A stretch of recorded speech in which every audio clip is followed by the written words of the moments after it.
नमस्कार class 10th UP board के सभी बच्चों को जय हिंद। तो बच्चों आप सभी लोग अपना अपना पेपर कोड पहले मैच करेंगे। 801 FG इस पेपर का जो कोड है 801 FG इसका पेपर कोड है। तो आप सभी लोग पहले पेपर का पेपर कोड मैच करेंगे, देन आप सभी लोग अपने अपने पेपर की आंसर की को मैच करेंगे। तो बच्चों सबसे पहले आप लोग मुझे कमेंट बॉक्स में कमेंट करके बताएंगे कि आपका ज़िला कौन सा है। आप सभी बच्चे मुझे कमेंट बॉक्स में कमेंट करके बताएंगे, ठीक है। तो बच्चों यहाँ पर आपका जो पहला क्वेश्चन है, उपन्यास सम्राट कहा जाता है।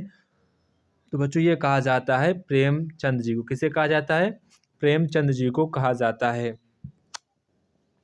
मेरी आत्म कहानी के लेखक कौन है? तो ये हैं डॉक्टर श्याम सुंदर दास जी। तो यहाँ पर आपका ऑप्शन नंबर ए वाला करेक्ट आंसर हो जाएगा। इसके बाद आपका क्वेश्चन नंबर 3 है, एकांकी विधा की रचना है। तो यहाँ पर आपका option number A will be right answer this question. इसके बाद क्वेश्चन नंबर 4 है, राष्ट्र और राष्ट्रीय एकता रचना के लेखक हैं। तो यहाँ पर आपका हो जाएगा Ramdhari Singh Dinkar. Option number C वाला आपका करेक्ट आंसर हो जाएगा। इसके बाद बच्चों यहाँ पर आपको मैचिंग करनी थी। तो मैचिंग ये थोड़ी सी कठिन थी, थोड़ा सा पेपर ये हार्ड था, ये तो मानना ही पड़ेगा। आप मुझे कमेंट बॉक्स में कमेंट करके बताएंगे कि पेपर का लेवल कैसा था, ठीक है। तो बच्चों यहाँ पर आपको मैचिंग करनी थी। चिंतामणि का आपका हो जाएगा रामचंद्र शुक्ल का, तो एक का आपका 3 हो जाएगा। बापू के खत्मों में तो इसका आपका हो जाएगा डॉक्टर रामचंद्र प्रसाद। तो 1 3 4, तो यहाँ पर आपका ऑप्शन नंबर डी वाला करेक्ट आंसर हो जाएगा। Option number D will be right answer this question. इसके बाद यहाँ पर आपसे क्वेश्चन नंबर 6 कह रहे हैं, यशोधरा काव्य के रचयिता कौन है? तो यशोधरा काव्य के जो रचयिता हैं वो आपके मैथिली शरण गुप्त जी हैं। तो यहाँ पर आपको ऑप्शन नंबर बी वाला करेक्ट आंसर हो जाएगा। इसके बाद क्वेश्चन नंबर आपका यहाँ पर 7 है, सूरदास जी की रचना कौन सी है? सूरदास जी की रचना तो वो आपकी साहित्य लहरी है। तो यहाँ पर ऑप्शन नंबर ए वाला करेक्ट आंसर हो जाएगा।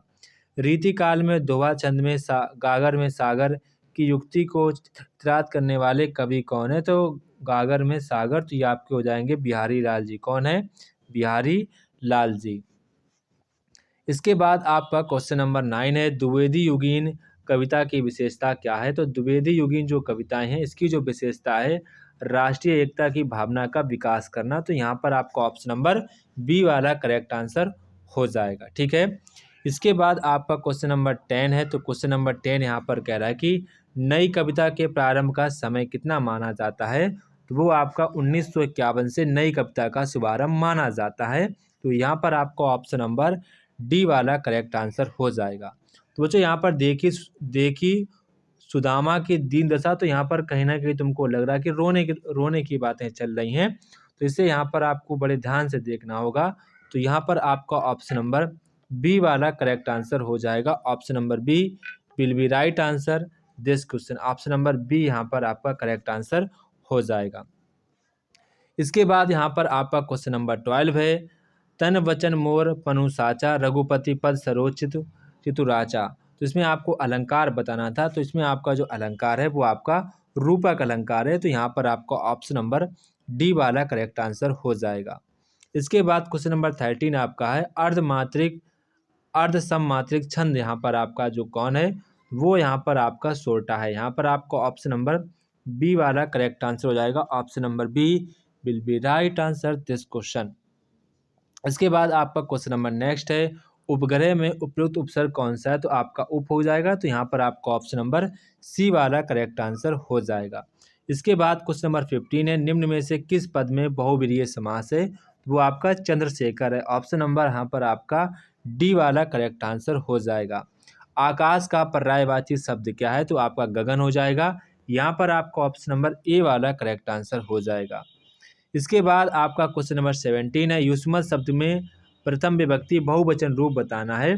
तो आपका यूजम हो जाएगा। Option number C. आप सभी लोग इसको एक बार खुद से भी चेक कर लें कि आंसर ये सही है कि नहीं। आप लोग मुझे कमेंट बॉक्स में कमेंट करके बताएंगे। इसके बाद अरे वाह कितना मोहक दृश्य है। तो इसमें आपको वाक्य का प्रकार बताना है। तो अरे वाह यहाँ पर आप देख रहे हैं विस्मयादि बोधक का चिन्ह है। तो यहाँ पर आपका विस्मयादि बोधक वाक्य हो जाएगा। मंजरी मधुर गीत गाती है, इसमें आपका ऑप्शन नंबर 1 खट्यवाच्य हो जाएगा। संख्यावाचक संख्यावाचक विशेषण के कितने प्रकार होते हैं? तो संख्यावाचक विशेषण के प्रकार 2 होते हैं, इसको भी आप याद रखेंगे। Option number C will be right answer this question. इसके बाद बच्चों यहाँ पर आपको वर्णनात्मक क्वेश्चन करने थे खंडवा से। यहाँ पर आपको कोई एक क्वेश्चन करना था, आप सभी लोगों ने कर लिया होगा, मैं ऐसी उम्मीद करता हूँ, क्योंकि मैंने बताया था कि आपको हिंदी की कॉपी कैसे लिखनी है, मैंने बाकायदा बताया था, उसमें मैंने सारी बातें आपको डिटेल में बताई थी। बच्चों मैंने सोशल साइंस की कॉपी कैसे लिखनी चाहिए इस पर मैंने वीडियो बना दिया है, इसको आप देख सकते हैं, इसी चैनल पर पड़ा होगा, जिसमें आपको काफ़ी नई चीज़ें आपको सीखने को मिलेंगी। इसके बाद यहाँ पर आपको पद में 2 में से कोई एक करना था, वो यहाँ पर आपने कर दिया होगा। इसके बाद ये आता है, इसके बाद आपको श्लोक, यहाँ पर आपको खंडकाव्य लिखना था कोई एक।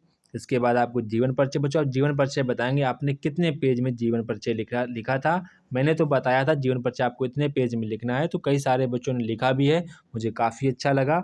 इसके बाद यहाँ पर आपको संस्कृत में किन्हीं 2 प्रश्नों के उत्तर देने थे। लास्ट में आपका मोस्ट इम्पोर्टेंट बचता है, आपका मोस्ट इम्पोर्टेंट है निबंध। मैंने बच्चों बताया था निबंध आपको कैसे लिखना है, सारी बातें मैंने बताई थी। अगर आपने वो बातें फ़ॉलो की हैं, तो आपको पूरे 7 में 7 नंबर मिलेंगे। तो बच्चों आप लोग मुझे कमेंट बॉक्स में कमेंट करके बताएँगे कि आपने कितने पेज में निबंध लिखा है। तो जय हिंद बच्चों, फिर मिलते हैं अपने नेक्स्ट वीडियो में। तब तक के आप सभी बच्चों को जय हिंद। अगर बच्चों आपके पास अदर कोई क्वेश्चन पेपर है, तो आप में अपना क्वेश्चन पेपर इस नंबर पर भेज देंगे, ताकि हम आपके पेपर का हल आपके पास पहुंचा सकें। तो जय हिंद बच्चों, फिर मिलते हैं अपने नेक्स्ट वीडियो पर।